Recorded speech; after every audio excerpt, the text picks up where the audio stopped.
habíamos visto la semana pasada, estuvimos hablando que Dios es dueño de toda la creación. Eso dice la Biblia. La Biblia dice que Dios es dueño de toda la creación.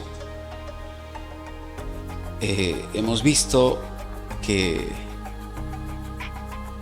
Él es el propietario. Algo que estuvimos hablando es que la propiedad tiene que ver es sobre el derecho que tiene una persona y el privilegio que tiene una persona sobre cualquier cosa.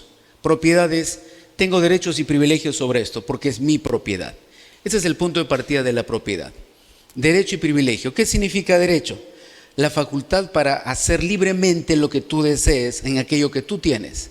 Y privilegio, yo tengo la ventaja, nadie más lo puede hacer, soy yo. Y cuando tú empiezas a revisar las escrituras te das cuenta que Dios es el dueño, Él es el propietario y Él tiene los privilegios.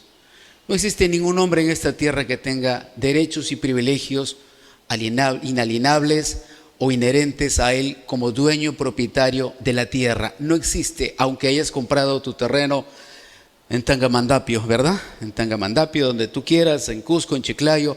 Yo tengo mi tierra, soy propietario. Bueno, las leyes de un país pueden facultarte y decirte que tú eres el dueño. En realidad somos inquilinos de una tierra que Dios ha creado. Hemos visto muchos pasajes de esto. No sé si tienen ahí en la pantalla. En Salmo 24:1 dice: del Señor es la tierra y todo lo que en ella hay, el mundo y los que en él habitan. Ok, no lo tenemos. Salmo 24:1 dice: el Señor es la tierra y todo lo que en ella hay. Hemos visto que el derecho de la propiedad. ¿Por qué Dios se adjudica el derecho de la propiedad? Claro, yo podría decir, yo soy propietario, tengo papeles y documentos.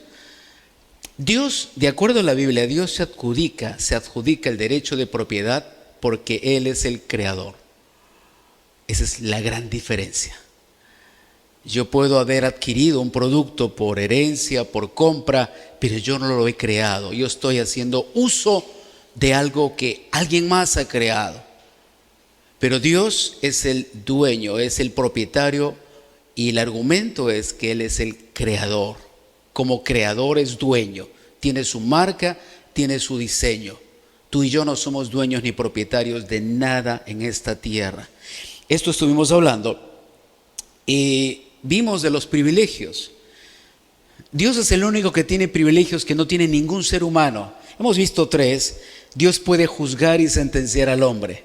Esto no lo hace ningún ser humano. Oh, sí, el juez puede juzgar. Probablemente en la tierra tenemos leyes y tenemos una jurisdicción en donde se puede establecer ciertos parámetros de castigo por acciones punibles, pero cuando la Biblia habla, por ejemplo, en 2 Timoteo 4:1 dice: cuando Jesucristo regrese como Rey, juzgará a los vivos y a los muertos. En la vida que tenemos, nadie juzga a los muertos. Cuando alguien está muerto, simplemente prescribe cualquier sentencia. Ha muerto. Pero la Biblia dice que Jesús, cuando regrese, juzgará a los vivos y a los muertos. Eso le faculta y nos faculta para decir que Él es el único que puede juzgar y sentenciar al hombre.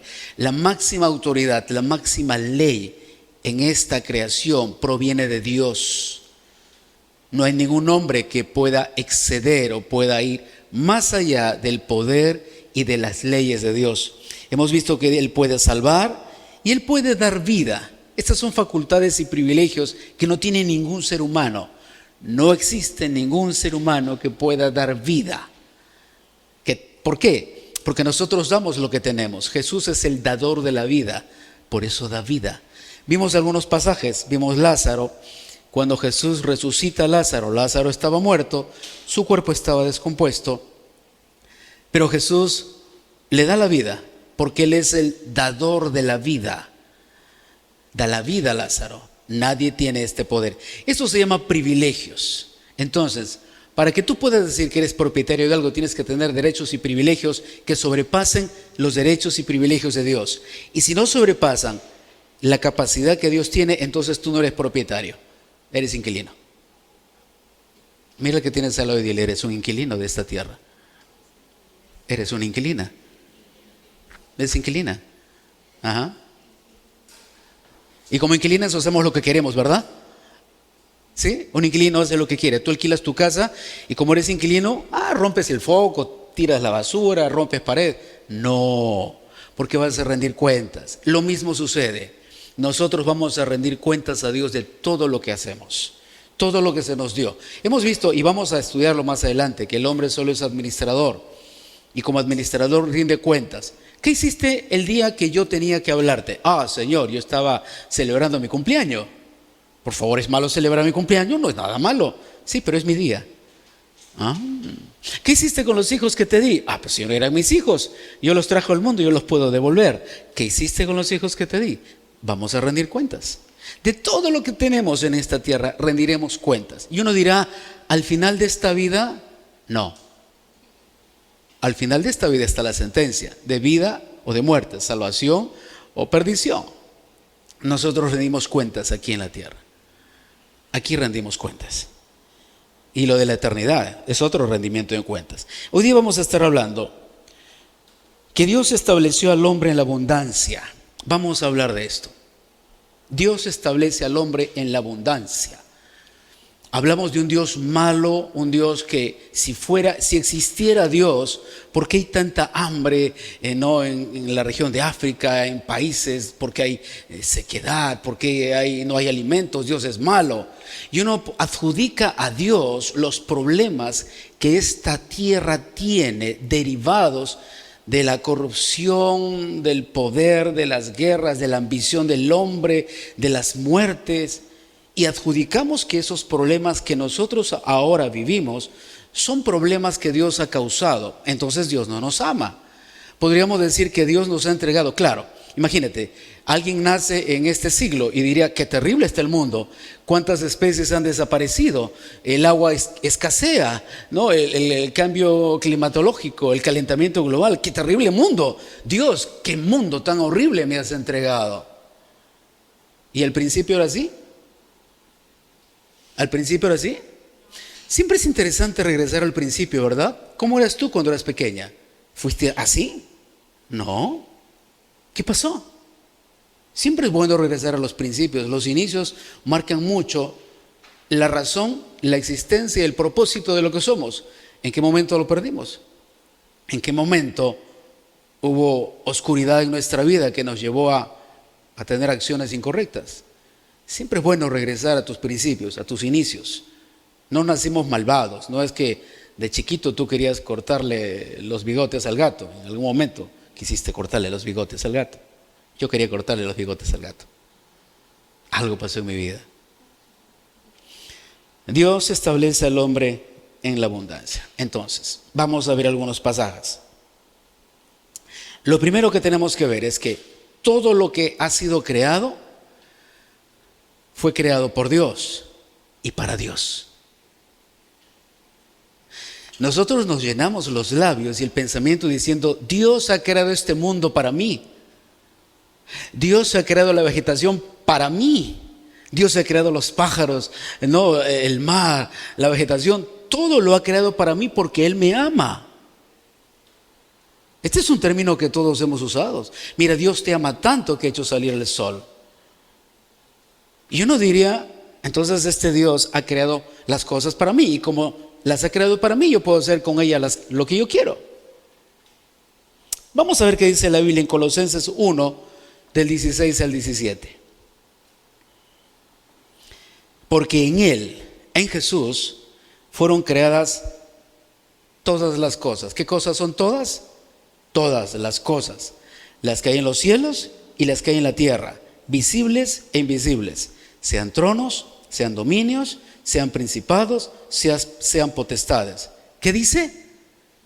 Todo fue creado por medio de Él y para ti, ¿verdad?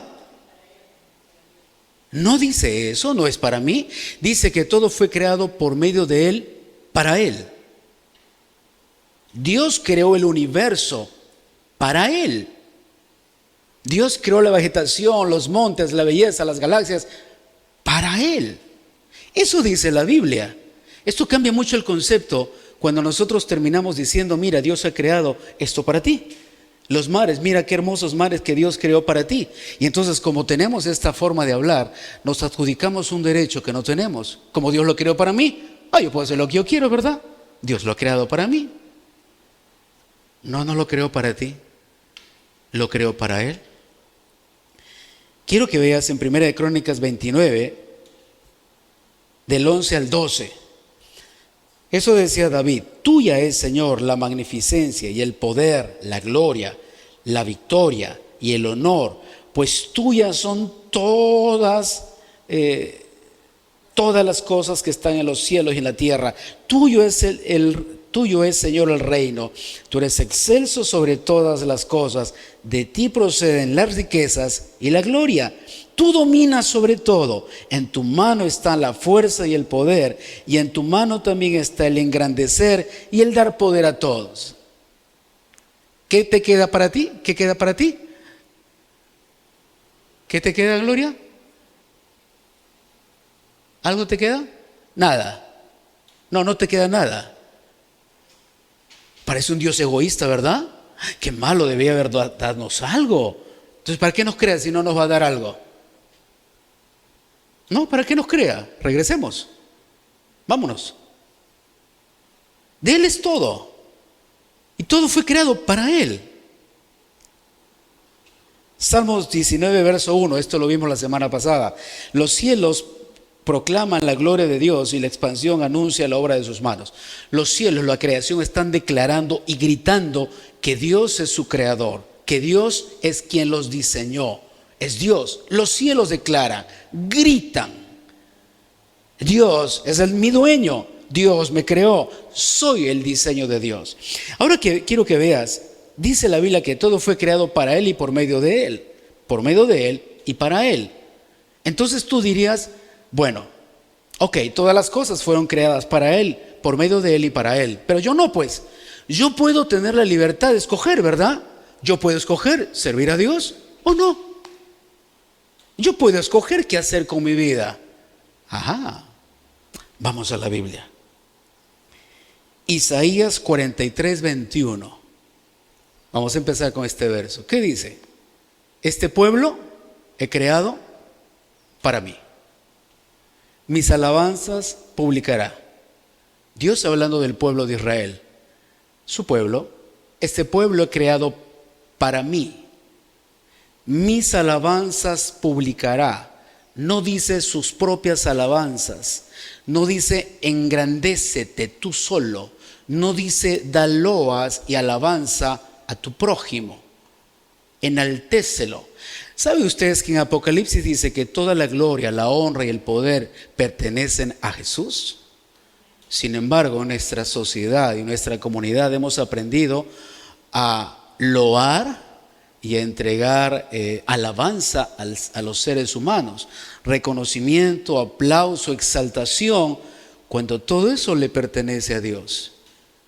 Muy interesante cómo poco a poco ha cambiado nuestra mentalidad y nos hemos puesto en la posición de reyes, nos hemos puesto en la posición de propietarios, de dueños. Entonces yo puedo altercar con Dios de tú a tú, puedo hablar con Él y decirle: tú, ¿qué has hecho? Efesios capítulo 1, del 5 al 6,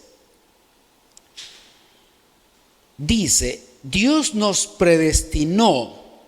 Predestinar no significa que Él nos obligó, preparó un camino para que por medio de Jesucristo fuéramos adoptados como hijos suyos, según el beneplácito de su voluntad.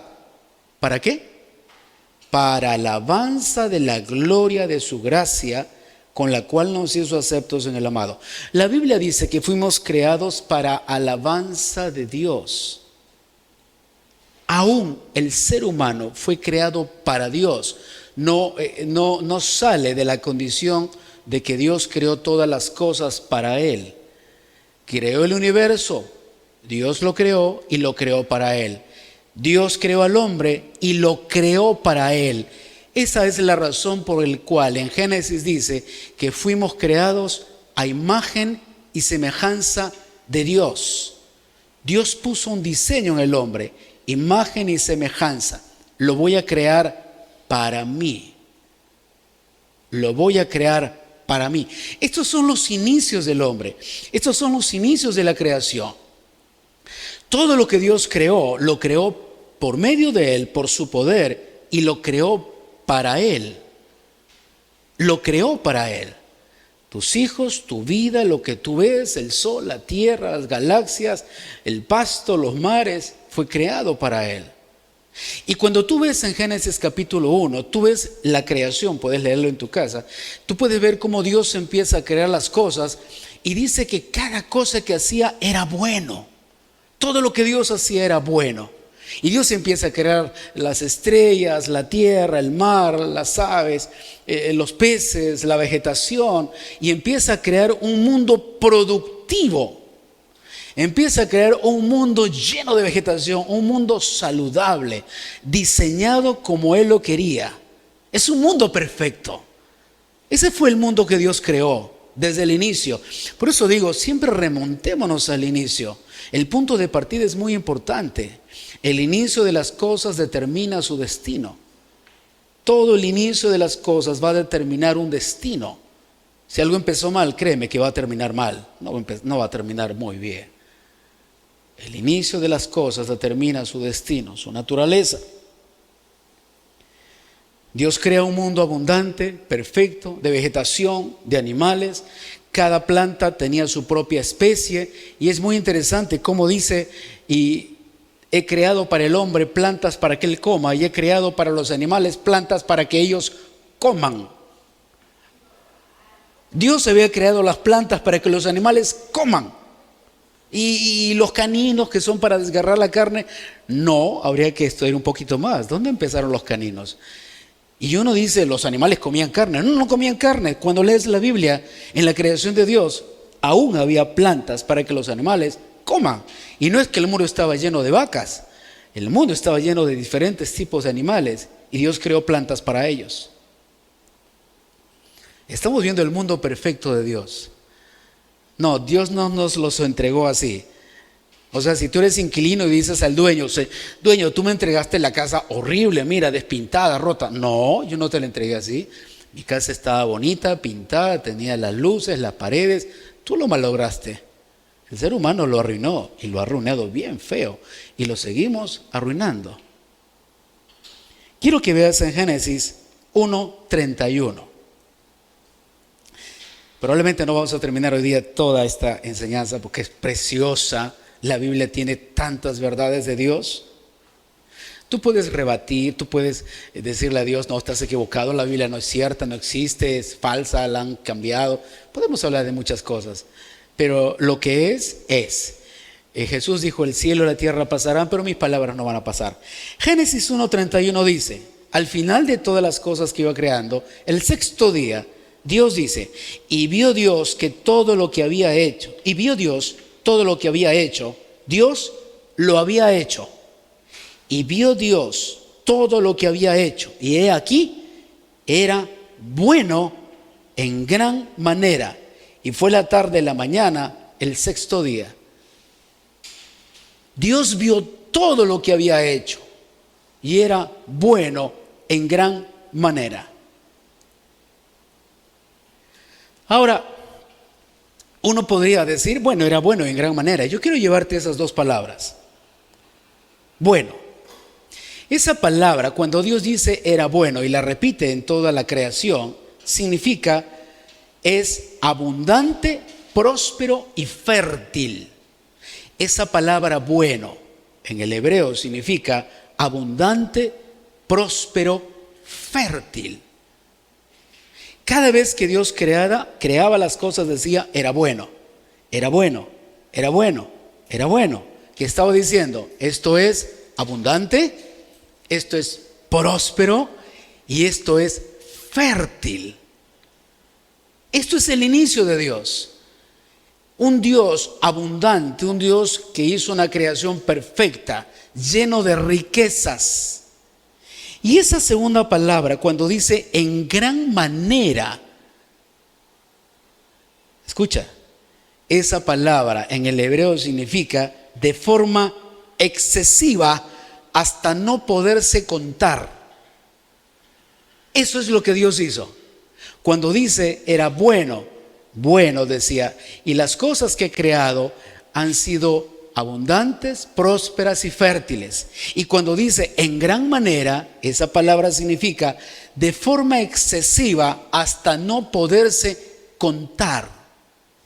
Dios creó un mundo excesivo hasta no poderse contar la fertilidad, la abundancia y la prosperidad de su creación. Sí. Sí.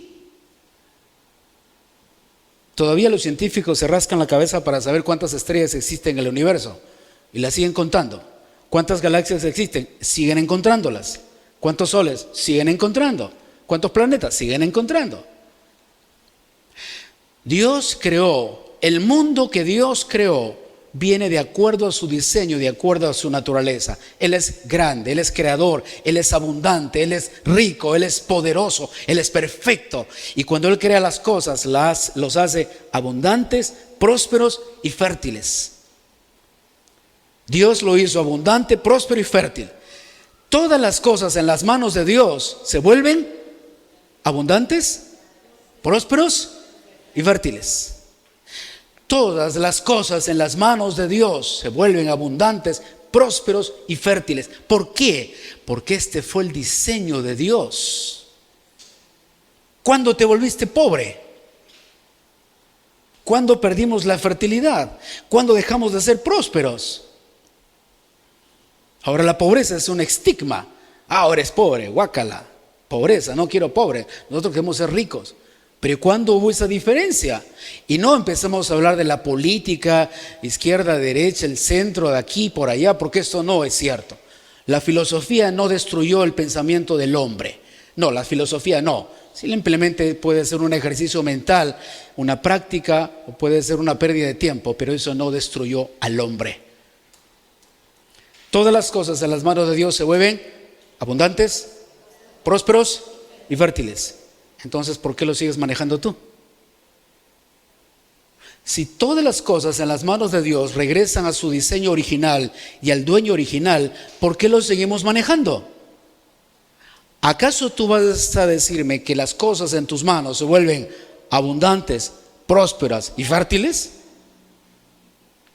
No. Probamos suerte, me fue mal en mi negocio. No, me robaron, no hice una mala inversión.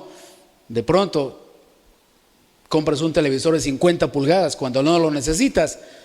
Así somos, arruinamos las cosas. Pero cuando regresa el diseño original a tu vida y a lo que tú tienes, se vuelve abundante, próspero y fértil. ¿Y por qué no regresamos al diseño original entonces? ¿Por qué no regresamos las cosas al diseño original? Porque no quiero. No, me gusta lo que vivo. Me gusta como soy, son mis cosas. Me gusta el clima. Me gustan las cosas que hago. O sea, desestimamos lo perfecto solo por una mala costumbre. Porque al final nuestra vida han sido costumbres establecidas que se volvió un estilo de vida. Son malas y buenas costumbres las que tenemos y esto se convirtió en un estilo de vida. Comer mal no es porque no tienes plata, comes mal porque tenías la costumbre de comer mal y por eso se convirtió en un estilo de vida. Eres rebelde, no porque naciste rebelde, eres rebelde porque nadie te corrigió. Entonces tu rebeldía se convirtió en un estilo de vida. Tenías la costumbre de ser rebelde y nadie te corregía. Yo hago lo que quiero, cuando quiero y como quiero. Perfecto. Y nadie te corrigió, ahora ¿quién te corrige? No, ya soy grande. Entonces esa rebelión la convertiste en un estilo de vida. ¿Cómo arruinamos nosotros por las costumbres, verdad? Las cosas tan buenas de Dios, que las costumbres pueden ser más fuertes que los principios, que el diseño original de Dios. Es impresionante.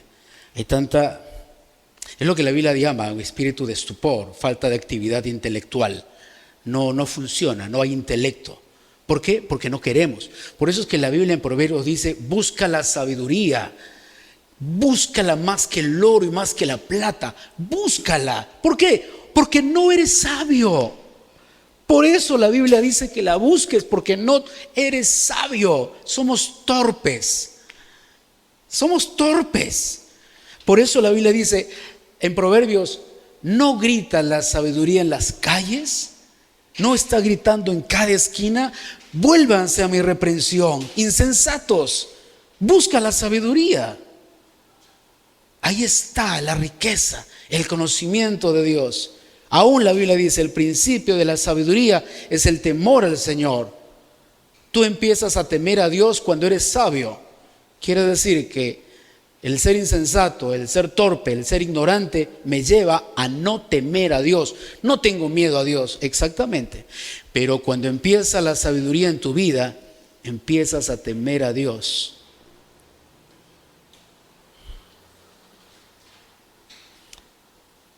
Todo en las manos de Dios se vuelve abundante, próspero y fértil. En gran manera, no le quites esa palabra. ¿Qué significa en gran manera? Excesivo, a tal punto que no se puede contar. Excesivo, hasta el punto que no se puede contar. Este es nuestro Dios. Excesivo hasta el punto que no se pueda contar. Sin embargo, hay muchas personas que hoy en día aman la pobreza. No solo se estigmatiza la pobreza, sino que se eleva la pobreza como un estándar y como un símbolo para que todos podamos ayudar. Nadie quiere erradicar la pobreza. Todos quieren tener pobres para hacer ayuda social. En los países se necesita a los pobres para que puedan sostenerlos, subvencionarlos, y ellos en la gratitud puedan rendirse al poder, al liderazgo, al gobierno, al Estado, donde sea. Dios nunca creó pobreza, jamás. La pobreza no honra a Dios. La pobreza degrada a Dios, porque nunca Dios creó un mundo pobre. Dios no creó seres humanos pobres. La pobreza deshonra a Dios, porque no es la característica, no es el sello de Dios. Este es mi sello, es mi actuar, fue mi dirección. Suena duro, pero es cierto. Suena duro, pero es cierto. Muéstrame en la Biblia, en los principios, en los inicios, cuando Dios creó pobreza. Jamás. Era bueno en gran manera. Nunca existió un mundo, el inicio del mundo no fue en pobreza ni esclavitud. No fue un mundo caótico, no fue un mundo esclavo, fue un mundo gobernado por Dios.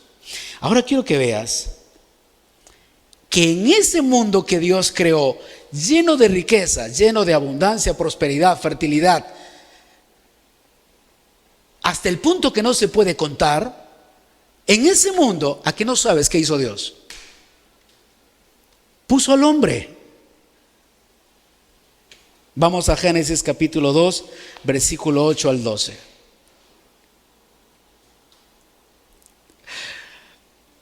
Qué hermoso nuestro Dios, ¿verdad? En ese mundo Dios puso al hombre. En ese mundo Dios puso al hombre. Génesis 2 del 8 al 12 dice: y plantó el Señor Dios un huerto hacia el oriente, en Edén, y puso allí al hombre que había formado. Y el Señor Dios hizo brotar de la tierra todo árbol agradable a la vista y bueno para comer. Asimismo, en medio del huerto, el árbol de la vida y el árbol del conocimiento del bien y del mal. Dios puso al hombre allí. Y en este mundo precioso, la Biblia dice que Dios puso un huerto que se llamó el jardín del Edén. La tierra era abundante, próspera y fértil. Y en esa tierra abundante, próspera y fértil, Dios puso un huerto que se llamaba el Edén. Y allí puso Dios al hombre. Versículo 10: y del Edén salía un río para regar el huerto, y de allí se dividía y se convertía en otros 4 ríos. El nombre del primero es Pisón. Este es el que rodea toda la tierra de Havilá, donde hay oro. Y tú dirías, ¿que el oro se come? ¿Por qué Dios tuvo que decir hay oro? para que lo comas. ¿Cómo lo comes? Con papas fritas, se puede comer el oro. ¿Por qué Dios tuvo que remarcar eso? El versículo 12, el oro de aquella tierra es buena. Y tú dirías, está bien pues, pero no se come. Es que ya tenías abundancia. Entonces, si ya tenías abundancia y no te faltaba nada, ¿qué necesitabas? Deleite. Disfrutar. Allí hay bedelio y ónice. Puedes buscar tú luego en la información, en las redes sociales, en la internet. Busque qué es el bedelio y qué es el ónice. El bedelio es una sustancia grumosa que sale de unos árboles y se vuelve como una gema. Es hermosa y es de un valor incalculable. Y el ónice, el ónice también es una piedra preciosa. Dios diciéndole a Adán y mostrando sus riquezas, esas no se comía, esas eran para disfrutar. Dios creó un mundo no solamente para que el hombre pueda comer, sino pueda disfrutar. Yo quiero llevarte al versículo 9, una vez más. Mira el versículo 9. Dios le muestra dos cosas. Dios crea la tierra y Dios pone al hombre para que él pueda beneficiarse de dos cosas. ¿Qué dice el versículo 9? Agradable a la vista y bueno para comer. ¿Ese era el beneficio que tenía el hombre? Sí. Agradable a la vista y bueno para comer. ¿No te falta comida? No. Pero no hay televisión, pues. No, pero puedes mirar las piedras preciosas. Tienes oro, tienes rubíes, esmeraldas. Búscalas, están ahí y es buena. Dios mismo le dice, ese oro es bueno. Dos cosas hermosas que Dios creó para el hombre. Que no te falte alimento y que puedas disfrutar de lo que ves. Qué hermoso, ¿verdad? No solo tenías riqueza, no solo tenías abundancia de alimentos, abundancia, prosperidad y fertilidad, sino que ahora Dios a eso le suma las cosas bellas y agradables para que el hombre disfrute con su vista lo bello que Dios había creado. Dios es un Dios de abundancia. Dios es un Dios de riqueza. Cuando el hombre se aleja de Dios, cuando el hombre deja el diseño de Dios, establece la pobreza. Voy a adelantarles algo porque aquí terminamos. El hombre peca contra Dios. Escuchen, Adán peca contra Dios. ¿Sabes lo que Dios le dice? Estas van a ser las consecuencias de tu pecado. La tierra te va a producir espinos y cardos. A ver, pero la tierra no era abundante, próspera y fértil. Sí, pero por la desobediencia del hombre, ahora la tierra iba a producir espinos y cardos. Luego le dice, y eso está en Génesis capítulo 2, pueden leerlo también. Luego le dice, con el sudor de tu frente comerás. Pero Señor, si la tierra producía alimento, ahora ya no. Ahora con el sudor de tu frente, con tu agotamiento, comerás. Dime que esto no es pobreza. Dime que la tierra produzca espinos y cardos no es pobreza, es pobreza. El que trabajas con el sudor de tu frente es pobreza. Ese estado no vino de Dios, vino como consecuencia de la desobediencia del hombre a Dios. Solamente fue de la desobediencia. ¿Qué es la desobediencia? Tú tienes tu diseño, yo hago el mío. Yo voy a hacer el mío. Cuando Dios pide obediencia, solamente está diciéndole, hazlo de acuerdo al diseño que te estoy dando. ¿Pero qué hace el hombre? No, yo lo voy a hacer a mi diseño, a mi manera, como yo creo que debe funcionar. Esto es en pocas palabras la desobediencia. ¿Cuál fue el resultado? Pobreza. Pobreza a la tierra. Si la tierra no produce, ¿quién vive en la tierra? La vaca. El ser humano, el hombre. Y si la tierra se vuelve pobre, ¿quién se vuelve pobre? El hombre. Dios puso un mundo abundante porque Dios es abundante. En el diseño de Dios todo prospera. Los matrimonios, los hijos, la economía, las riquezas, la administración. En el diseño de Dios todo se vuelve abundante, próspero y fértil. En tus manos, sí, hasta que no se pueda contar. Gracias, me olvidé el pedacito. En gran manera, hasta que no se pueda contar. Pero en mis manos se vuelve tierra infértil, espinos y cardos, y con el sudor de mi frente. No podemos odiar las riquezas porque Dios es rico. No puedes degradar las riquezas porque Dios es rico. En su diseño original, en el diseño preparado para el hombre, Él puso un mundo abundante, próspero y fértil, excesivamente hasta que no se pueda contar, para que el hombre viva allí. Todo en las manos de Dios es abundante y crece. Entonces, ¿cuál es nuestro problema? ¿No será que seguimos tomándolo como propiedad? ¿No será que sigues tomando las cosas como tu propiedad, tomando tu propio diseño?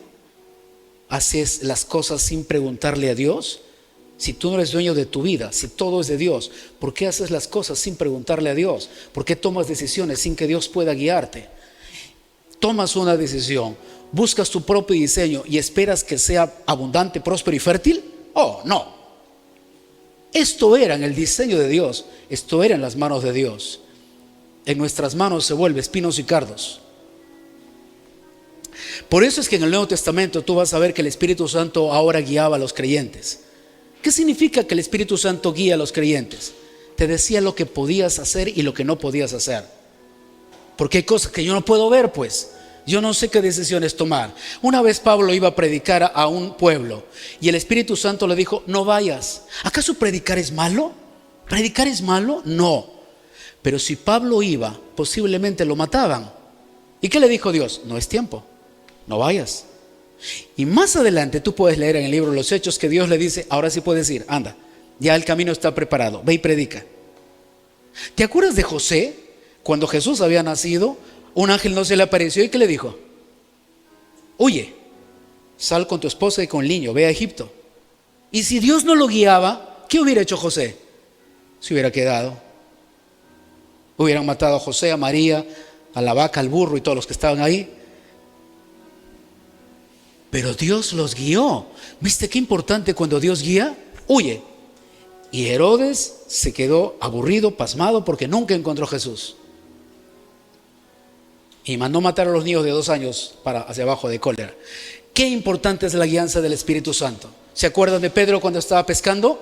¿Qué le dijo? Jesús, no hemos pescado nada, todos estamos cansados, toda la noche, todo el día, estamos aburridos. Y Jesús le dice: pesca allí. Ay, Señor, otra vez, pesca allí donde te digo. ¿Y qué hizo Pedro? En tu palabra voy a pescar, porque para mí esto está aburrido y ya perdí el tiempo. Pero como tú me dices que pesque solo para que quedes mal, voy a ir a obedecer y voy a hacer lo mismo. ¿Qué pasó cuando Pedro pescó en el lugar donde Dios le dijo que pesque? Abundancia, abundancia, otra vez, abundancia, prosperidad y fertilidad. Hasta el punto que no se puede contar. ¿Qué sucedió con la embarcación? Se caía, se estaba hundiendo. No podía contener la cantidad de peces. ¿Quién le dio la dirección? Dios. ¿Quién nos da la dirección para hacer los negocios? La bolsa de valores, los economistas, la OMS, el ministro de Economía. Dios le dio la dirección. ¿Quién protegió a las personas? Serenazgo, la policía, la PIP, la UCI, no sé qué tanto. El Espíritu Santo les dijo: huye. Dime que se hace un serenazgo y te dice: oye, por favor, huye porque te van a robar.